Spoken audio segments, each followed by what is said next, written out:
everyone, and welcome back to the Brightworks and another match of Beyond All Reason, where today we're going to be taking a look at a match that was recently played on Silver Ridge. Definitely not a very popular map, but it is a cool one, so I'm excited to see exactly what goes down today.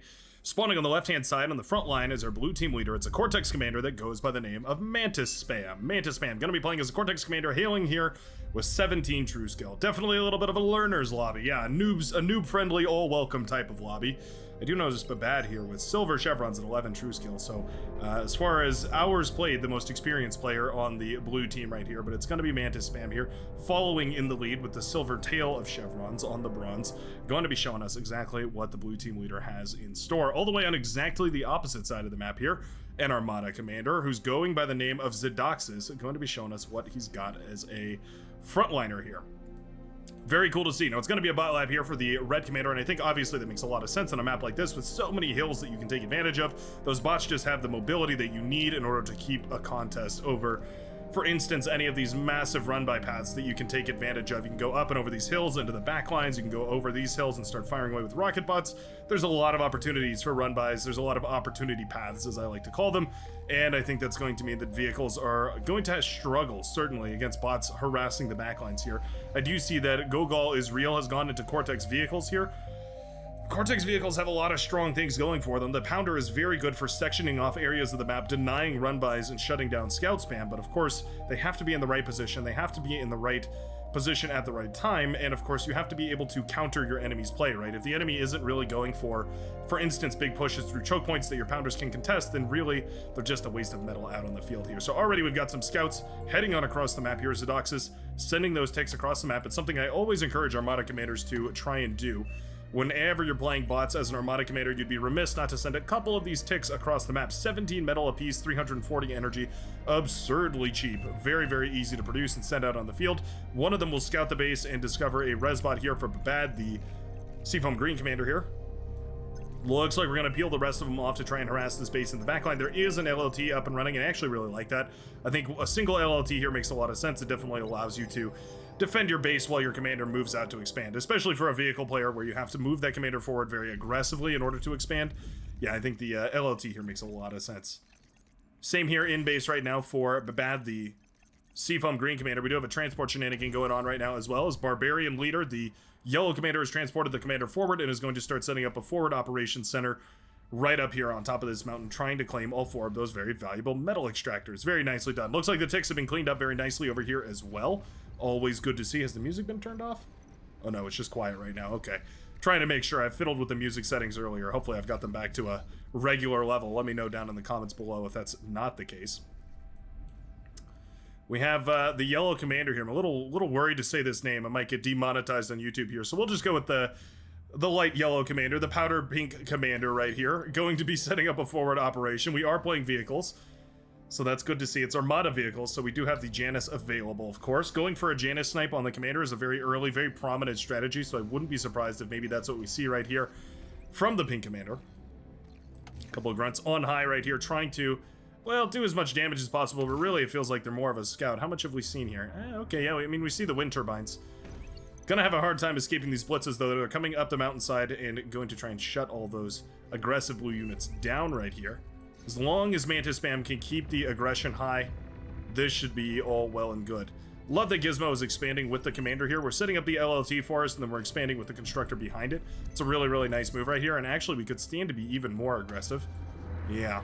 Gonna be going for vehicles, so you need those mexes up and running. Otherwise, you're just never gonna have enough metal. But right now, the hot pink commander actually overflowing resources. Going to start leaking energy and banking quite a lot of metal, so we do need to see all that out on the field. Oh, that's interesting. All right. The Barbarian leader has handed over a bunch of the units here to Gizmo.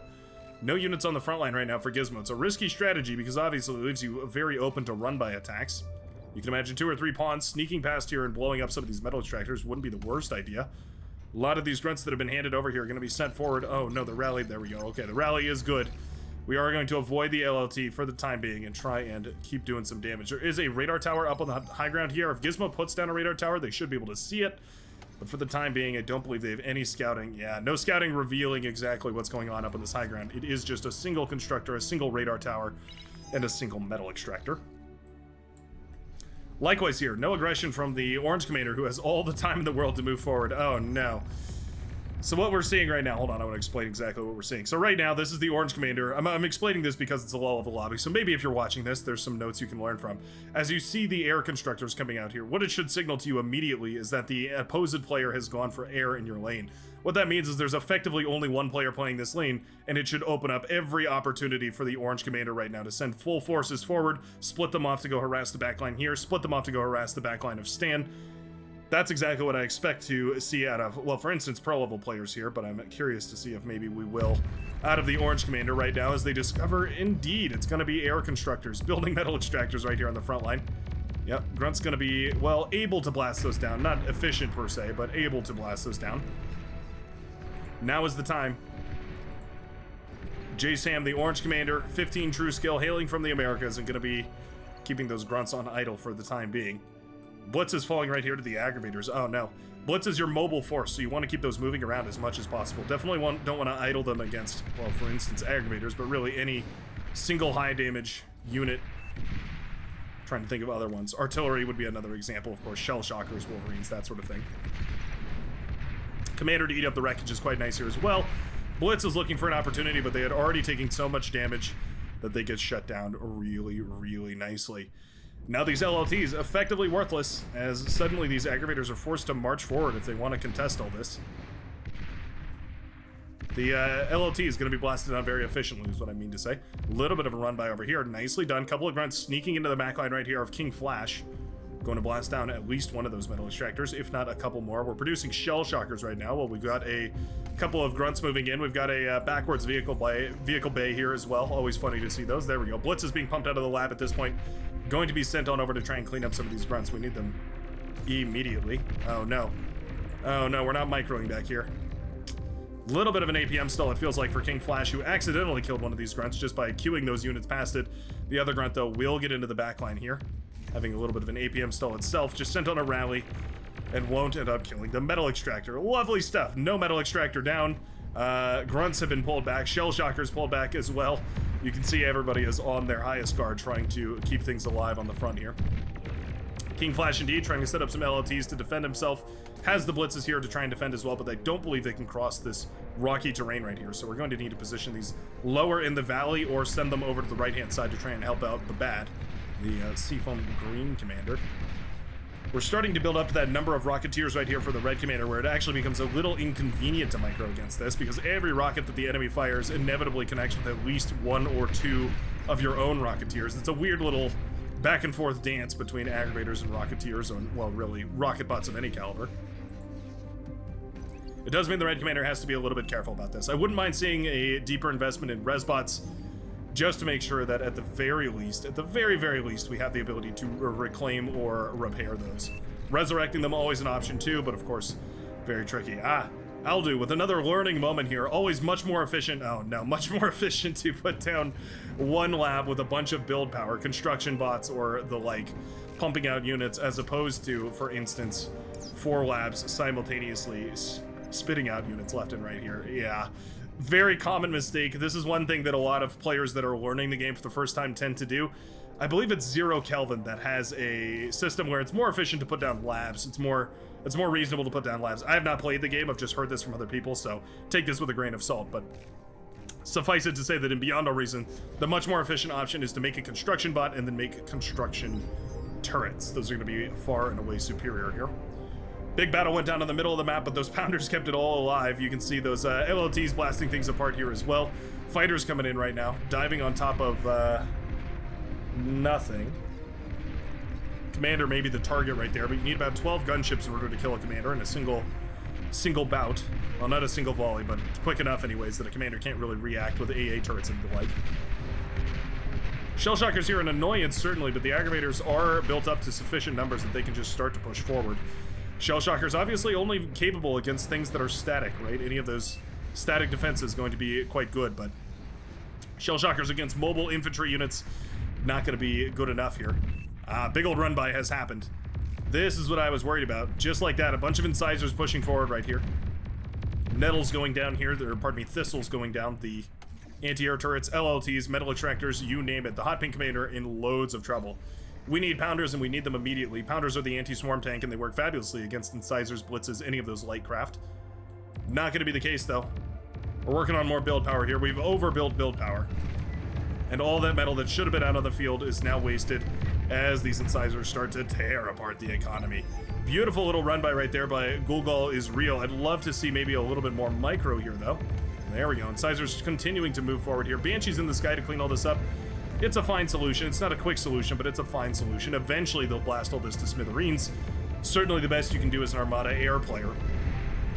Uncomfortable, though, to say the very least, as now these incisors get into the base of the Maroon Commander, who's built the wind turbines way too close together.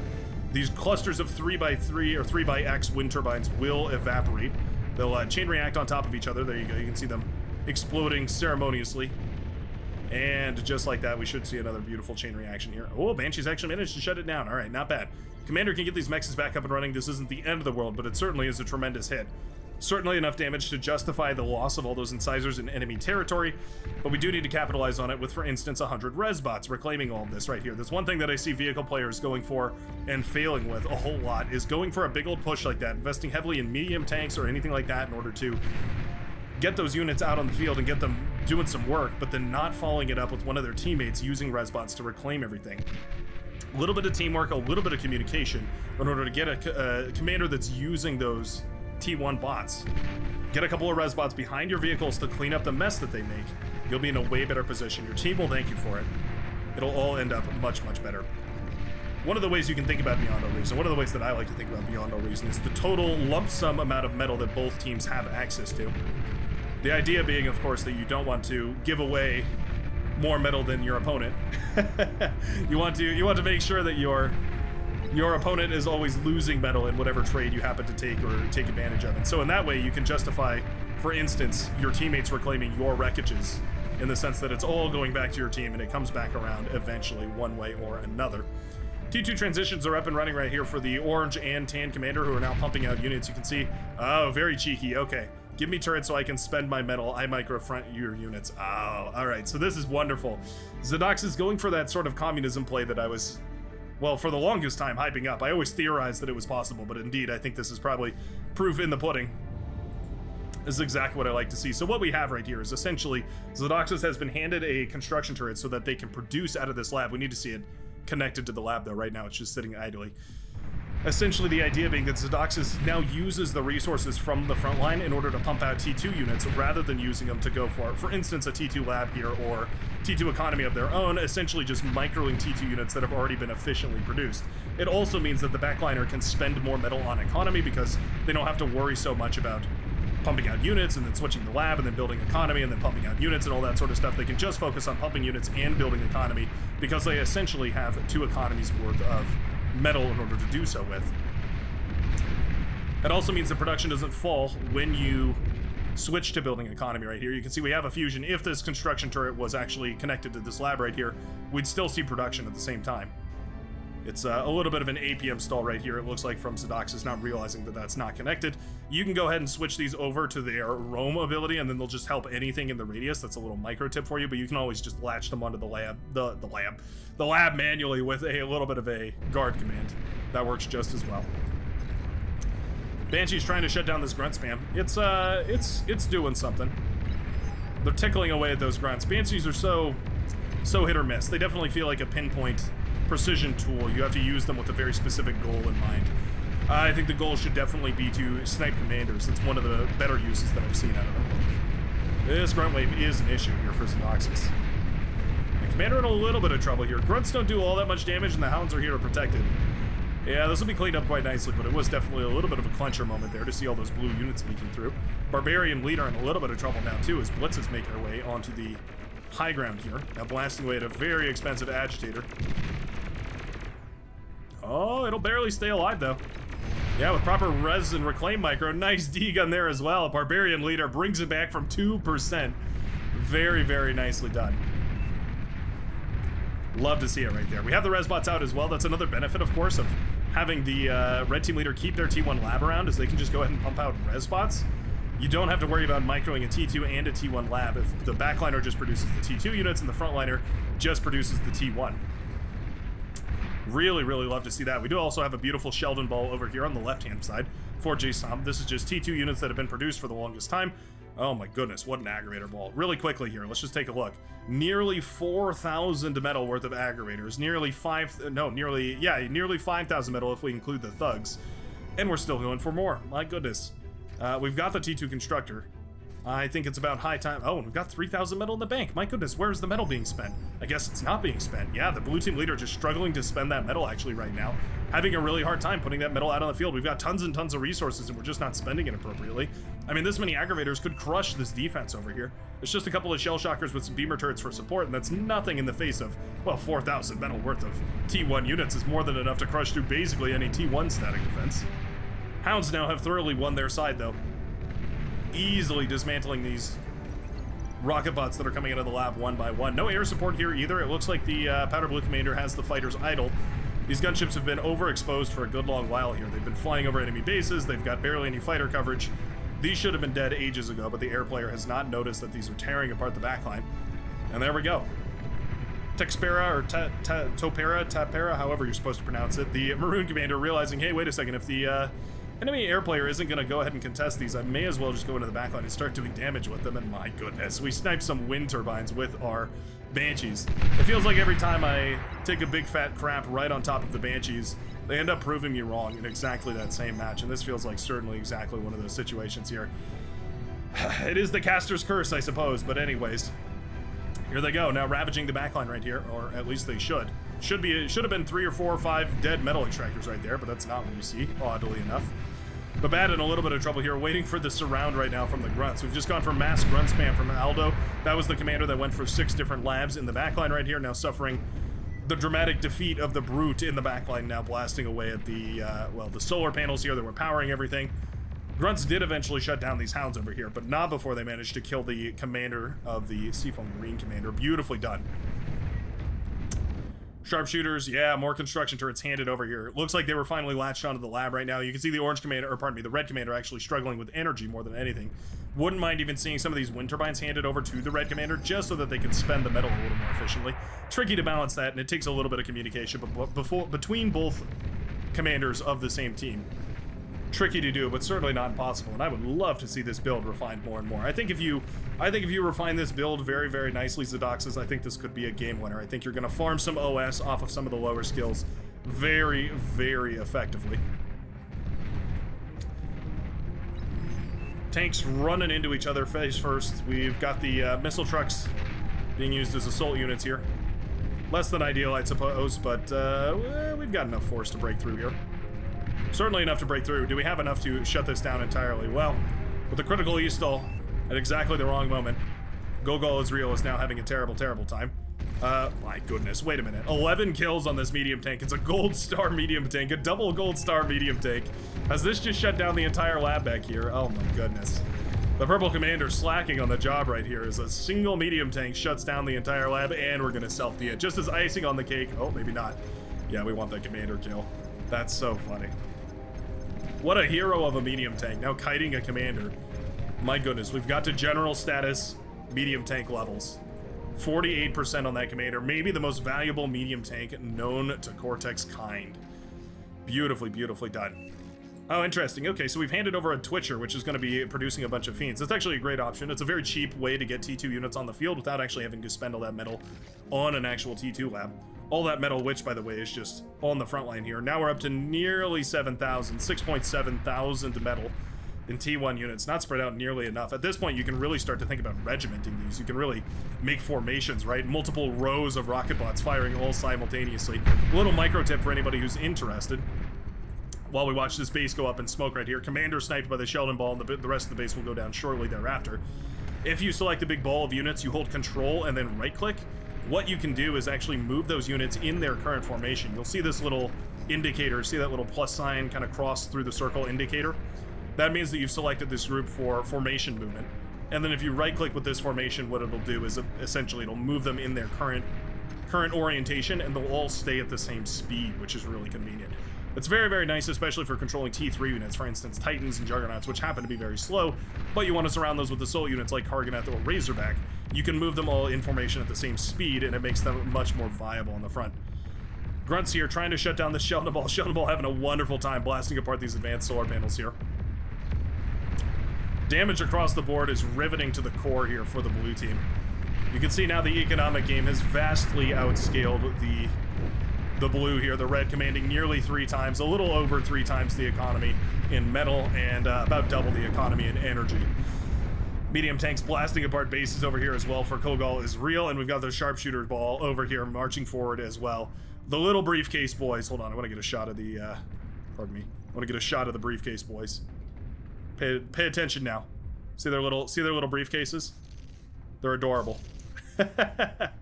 I truly love the little briefcase boys. It makes them feel like there's some sort of 007 like evil villain or like a spy character or something with their little antenna heads. Anyways, I find their design to be adorable.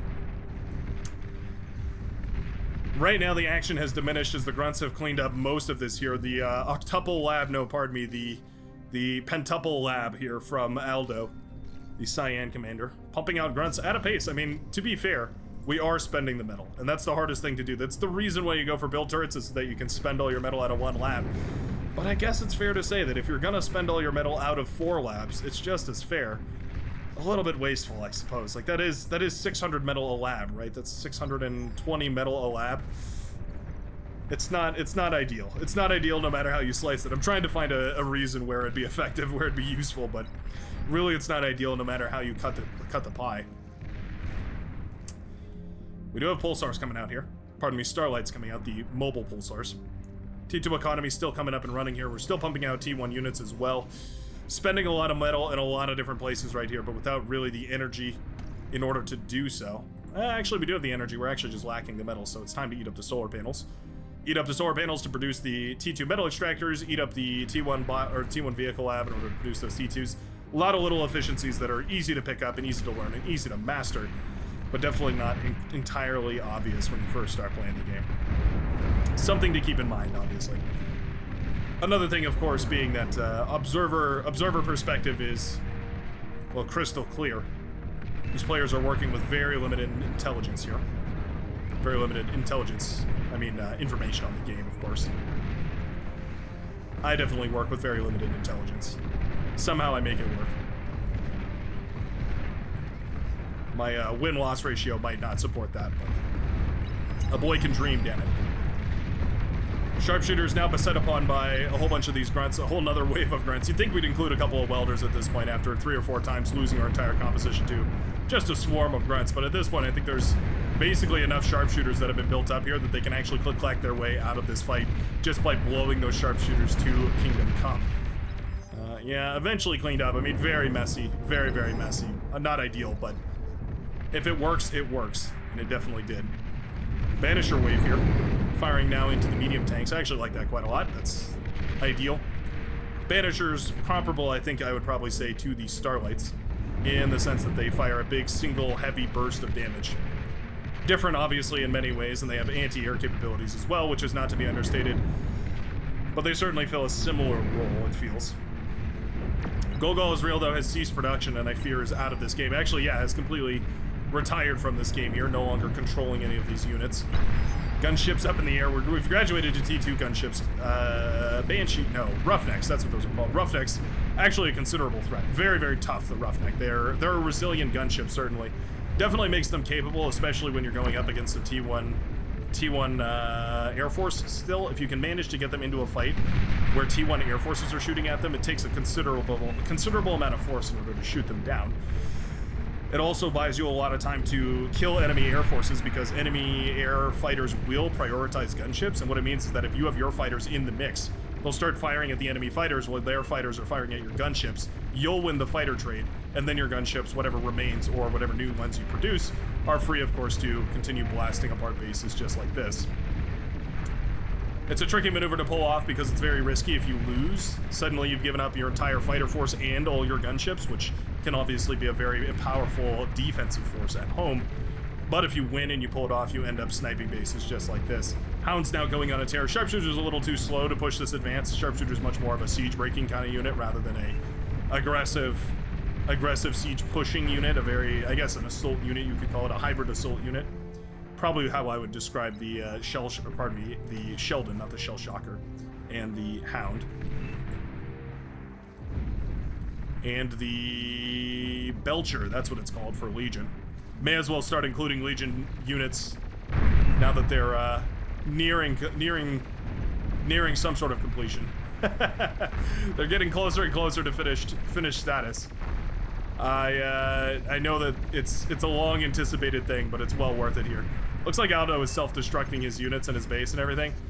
I have to say, you got to be very careful about that. That can be considered BM very quickly, and suddenly you can wind up in a situation where you're disparaged at the very least, or outright banned at the very worst. Sometimes newer players will do that just out of instinct, maybe trying to you know, scorched earth deny the enemy any chance to reclaim any of that. Just be careful about it. Be very, very careful about it. I will say that in this certain circumstance, it's probably fair. Gunships now tearing apart bases willy-nilly. No fighter production here for the Seafoam Blue Commander. Powder Blue Commander, pardon me. Getting my colors all mixed up. Gunships taking out the T2 Air Labs, cementing their aerial superiority.